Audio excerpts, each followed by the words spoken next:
Hi, I'm Dick Rauscher. I'm editor and writer for the Stony Hill Newsletter blog. If you want to be happy and have healthy relationships with other people, the primary skill that has to be mastered is learning how to think differently. It was not uncommon for people to come into my practice and tell me that they wanted to change, they wanted to grow. If we want to grow, if we want to become happy, if we want to evolve our consciousness, then we have to learn how to become self-aware. If we want to begin to change the way we think, in other words, we want to begin to focus more on ourselves and more develop more skill in how to become self-aware, then there are three basic universal laws that need to be understood and embraced. The first rule, we can't change another person by force of will. That just does not work. When we try to do that, the other person is going to very quickly see us as a nag. We're going to be experienced as critical. People are going to start getting annoyed with us. And if our goal is to be happy, that's not a good thing to have happen. The only option that we have, if we don't want to violate that rule, then the law is that we can't force another person to change, then we're left with the obvious that we have to change ourselves. When we try to force another person to change, oftentimes what will happen is that they will eventually agree to change, but only to get us to stop nagging, to stop being critical. That's not real change.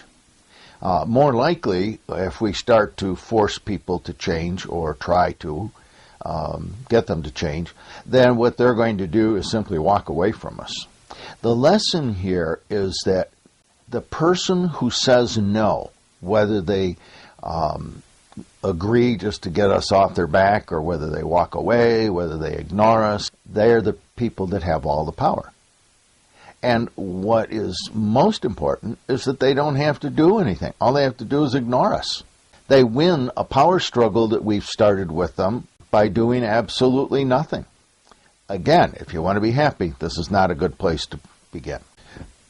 Okay, universal law number 2, that we can never violate the law of attraction.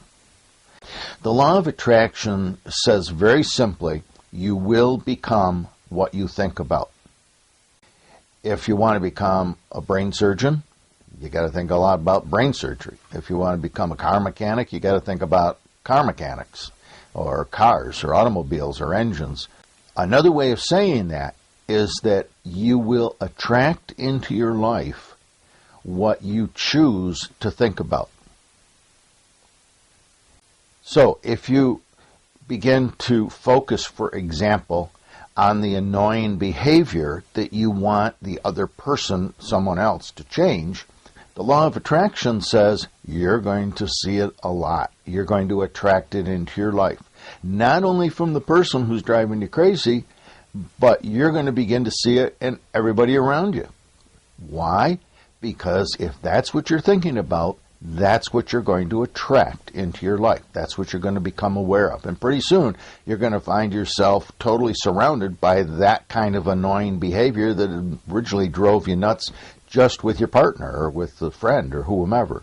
It's very important to recognize that our thoughts are what create our life. It's our thoughts that determine who we are going to be and the kind of life we're going to live and the kind of people we're going to be surrounded by. The third law is important because it turns all of this that we've been talking about into a positive. What it says basically is that we can use the law of attraction to create whatever we want. And we do it by becoming the person that we want the other person to be. If we become what we think about and we attract into our life what we think about, then if we want to attract the kind of people that we'd really like to be associating with, then become that person. So if we want to attract patient, kind, loving people, learn to be patient, loving, and kind. That's exactly what you'll start thinking about, and that's what you'll begin to attract. Primitive ego psychology which is what Stony Hill and the blog is all about, the primitive ego always thinks about what it doesn't want. It doesn't want to be poor. It doesn't want to be unhappy. It doesn't want to be criticized. It's got a whole list of things that it doesn't want. Well, obviously, if we focus on those things that we don't want, that's what we're going to attract into our life. So it's very important to take those don't wants and convert them into do wants. We begin to make a list of positive self-affirmations. So if we don't want to be poor, a positive self-affirmation might read like this: I am successful and I attract money effortlessly. I am a happy person. I am a kind person. I'm a very patient person. So what happens is we begin to become the person that we would like others to be. If you want to be surrounded by cool people, become cool, okay? Because you're going to attract cool people if that's who you are, because that's what you're thinking about all the time.